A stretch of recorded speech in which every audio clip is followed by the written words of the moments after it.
Sveiki. Taigi aš daug testuoju. Ir vakar kažkaip pagalvojau, kad būtų šaunu turėti tokį Google Chrome įskiepį, kuriame galėčiau išsaugoti dažniausiai naudojamas užklausas. Užėjau į Chrome parduotuvę ir dėja tokio įskiepio neradau.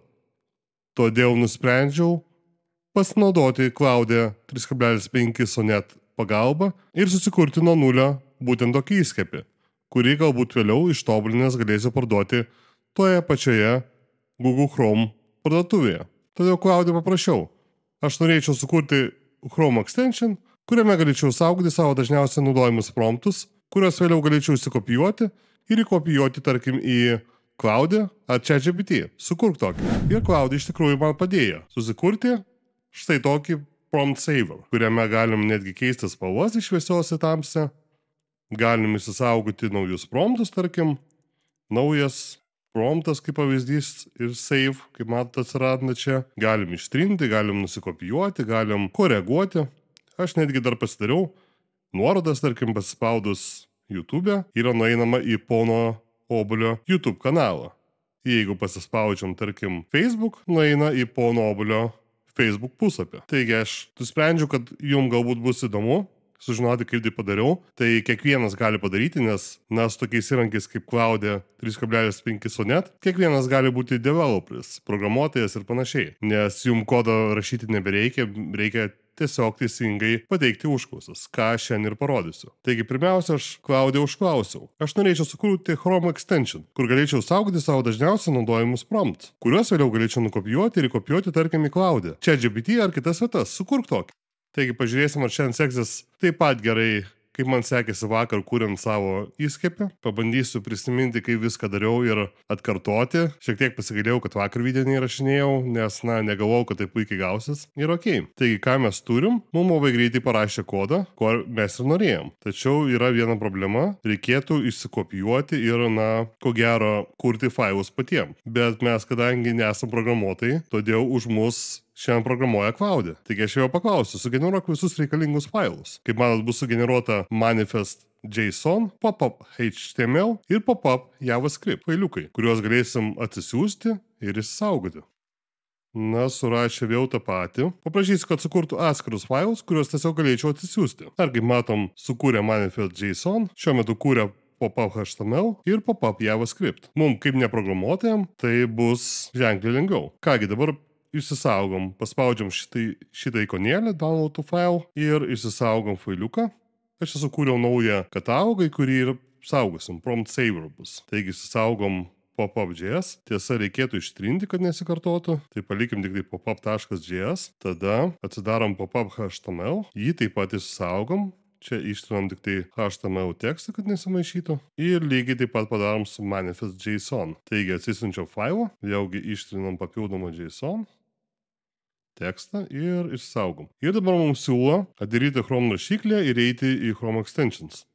Viršutinėme dešiniajame kampe įjungti developer mode, puselekte load unpacked mygtuką ir pasirinkti aplanką. Viską labai aiškiai išdėsto, ką ir kaip daryti, taigi pabandom. Aš developer mode jau esu įsijungęs ir mums siūlo spausti load unpacked. Taigi grįžtam į desktopą ir pasižymim šitą prompt saverį. Mums iš karto išmetė kažkokias klaidas, reiškia pateikim klaidos aprašymą. Manifest version 2 yra nebepalaikomas nuo šių metų, todėl, kaip matom čia, version 3 padarė naują versiją, kurią vėl galim išsikopijuoti ir išsikopijuoti į tą patį failą. Padarom replace ir tada nueinam ir pasižiūrim, tiesiog padarom, kad prikrautų ir kaip matot, viskas dingo. Žiūrėkim prie extensions, ar atsirado prompt saver, atsirado. Pabandom jį pasileisti ir volia. Pono Obolio įskiepis. Pabandom išsisaugoti. Viskas puikiai veikia, fantastika. Ar galim įsikopijuoti? Pabandykim išsikopijuoti ir čia įkopijuoti. Viskas veikia. Ir ar galim ištrinti? Galim ištrinti. Fantastika, tai taip greitai pasidarėm Chrome įskiepį, kurį vėliau, jeigu jis bus rimtesnis, ko gero galėsim įkelti į Chrome Extension Store, Tai reiškia parduotuvė ir iš to uždirbti pinigų. Pasibandykim, tarkim, išsisaugoti mūsų pirminę užklausą. Taigi paspaudžiu, įsikopijuoju ir viskas gerai. Dabar man tik tai trūksta mygtuko edit. Tai vėl paprašysiu Klaudiją, kad padarytų mygtuką edit. Ir štai taip paprastai parašiau, kad reikia pridėti mygtuką edit, kad galėčiau koreguoti išsaugotus promptus. Taigi mes tampam tiesiog programuotojais, vien rašydami paprastą tekstą. Kaip matot, yra koreguojamas pop-up HTML failas, taip pat pop-up.js failas yra koreguojamas. Gerai, vėl atsisinčiam ir tiesiog paspaudžiu ant buvusio failo ir išsaugau ant viršaus, taip pat pop-up HTML atsidarom ir lygiai taip pat išsaugom ant viršaus. Nueinam į extensions pasižiūrėti, perkraunam ir pasižiūrim, ar veikia. Ir kaip matom, viskas veikia, galim išsaugoti, galim cancel, viskas atrodo labai gražiai. Taigi dabar, kai viskas veikia nepriekaištingai, aš dar sugalvojau Klaudiją paprašyti, kokį galėtų pasiūlyti papildomą funkcionalumą. Ir pažiūrėsim, ką Klaudija sugalvos, kokias papildomas funkcijas galim pridėti šiam įskaipiui. Na, nes jeigu ateityje planuojam pardavinėti, tai ko gero norėtųsi, kad funkcionalumas būtų kur kas didesnis. Ir žiūrim, ką Klaudija pasiūlo. Galima pridėti kategorijas arba žymes, galima pridėti paieškos funkciją, eksportavimą, importavimą, rūšiavimą, pagal datą, pavadinimą, galima kurti šablonus su kintamaisiais, automatinis užbaigimas, statistika, sinchronizavimas su debesimi, leisti vartotojams sinchronizuoti su Google Drive. Tiesa, tai padaryti bus gan sudėtinga, nes reikės Google ID ir Google API naudoti, galima kelis promptus nukopijuoti, versijų istoriją, dalinimusi funkciją. Na, man iš tikrųjų atrodo, skamba gerai automatinis užbaigimas. Todėl aš Klaudiją paklausiu. Šis skamba labai įdomiai, automatinis užbaigimas, įdėkti automatinio užbaigimo funkciją, kuris siūlytų promptus pagal įvestą tekstą. Paprašėm, kad įgyvendintų tai. Ir žiūrėsim, kaip tai atrodys. Vėl, kaip matom, perrašinėja iš naujo failus. Tiesa, aš naudoju mokamą Klaudiją versiją, kuri kainuoja 18 eurų per mėnesį. Ir su mokama galiu užduoti 45 užklausas per 5 valandas. Visą tai gali pasidaryti su nemokamu, tiesiog turėsite mažiau užklausų, kadangi aš testuoju, daug labai dirbu su Klaudija paskutiniom dienom, kaip ir matėte video, kai ko nematėte, bet, na, man reikia daugiau užklausų, todėl aš pasiryžęs mokėti tuos 14 eurų. Tačiau, kaip ir minėjau, visą tai galite pasidaryti su nemokama versija, jinai lygiai tokia pat funkcionali, tik man atrodo, turėsite apie 10 užklausų. Vietoj 45 kas 5 valandas. Nemokama versija lygiai tokia pat gera kaip ir mokama. Vėl turim pop-up.js, lygiai darom tą patį ką prieš tai. Perkopijuojam ir pop-up HTML. Vėlgi perkopijuojam, išsaugom, replace ir perspaudžiam mūsų extensioną.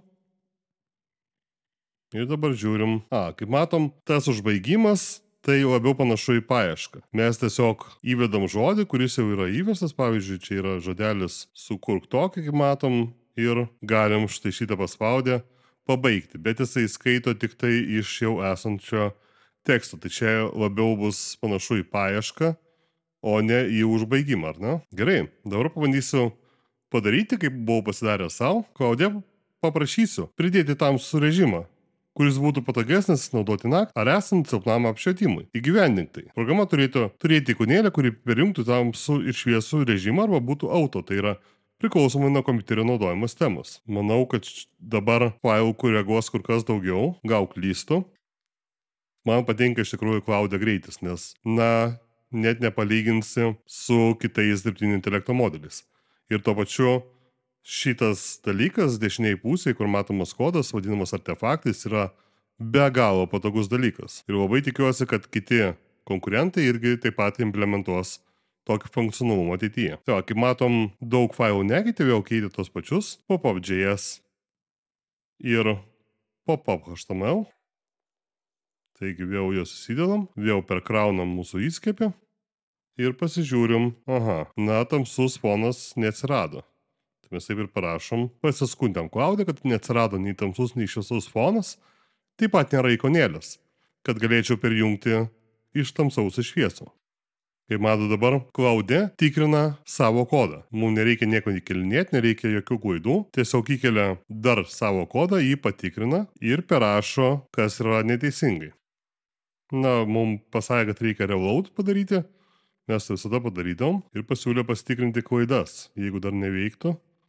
Tai dabar iš pradžių įsikopijuojam ir po to pasižiūrėsim, ar viskas veikia. Jeigu neveikia, patikrinsim klaidas. Tai kaip rekomendavo, perkraunam ir bandom paleisti. Aha, nematau ir toliau. Taigi viską padariau taip, kaip rekomendavo. Peržiūrėjau klaidas su Inspect pagalba. Jokių klaidų neradau. Taip ir parašysiu. Parašiau, kad mygtuko vis dar nerodo ir perjungti iš šviesaus į tamsų režimą neįmanoma.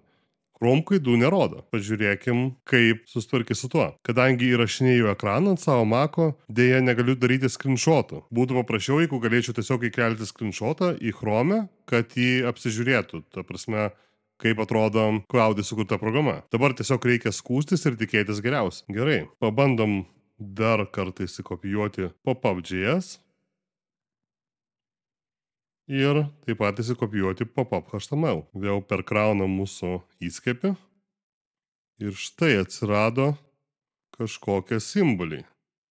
Aha, tai galim perjungti tamsę, galim perjungti šviesę ir ko gero automatinę. Vėlgi labai gaila, kad įrašinėjau ekraną ir negaliu padaryti screenshotą. Parodyčiau cloud'e, kur reikia pakeisti simboliukus. Pasiskundžiau cloud'e, kad mygtukas atsirado, tik ten nerodo paveikslėlio, rodo kažkokius hieroglifus. Pabandysiu sukurti SVG ikonas vietoj simbolių ir turėtų atrodyti kur kas gražiau. Kaip matom, nupiešė SVG tipo ikonėlės pačiam faile, kas yra labai įspūdinga, jeigu tai veiks. Manau, kad žinau, kur problema, nes štai čia jis parašo nepilną kodą. Paprašiau, kad parašytų pop-up.js failą, kad būtų pilnas kodas, nes nežinau, kur tai įterpti. Ir man atrodo, kad mes tiesiog radom problemą. Reikėtų pasižiūrėti, kaip buvo generuojama anksčiau. Tačiau manau, kad lygiai taip pat dageneruodavo papildomą trūkstamą kodą ir reikėdavo jį užkopijuoti ant jau prieš tai buvusio. O aš tiesiog aklai dariau, aklai kopijavau ir ko gero ne cloud'ės problema, o mano problema, kad neteisingai iškopijavau. Gerai, dabar turim pilnumoje sugeneruotą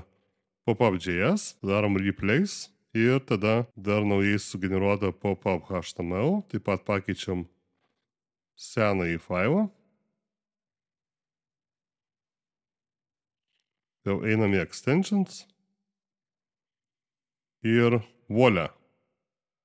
Taigi turim šviesų, tamsų ir ko gero automatinį. Čia yra šviesus, tamsus ir automatinis. Fantastika. Tai kaip matėt, taip paprastai galim imti ir programuoti. Ir tuo pačiu uždirbti pinigų. Nes aš manau, kad tiek Google Chrome įskiepių parduotuvėje, tiek kažkokie kiti įskiepiai gali būti labai lengvai suprogramuojami. Tiesiog taip paprastai pateikiant teisingas užklausas. Ir tuo pačiu aš negaliu sulaukti, kol pasirodys Cloud'e 3.5 Opus ir jis turėtų būti visą galvą aukščiau, kas liečia programavimą už dabartinį Sonnet modelį. Tai šiam video buvo tiek. Ačiū, kad žiūrėjote.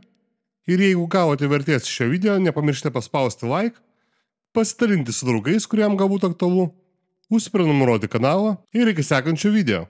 Ate!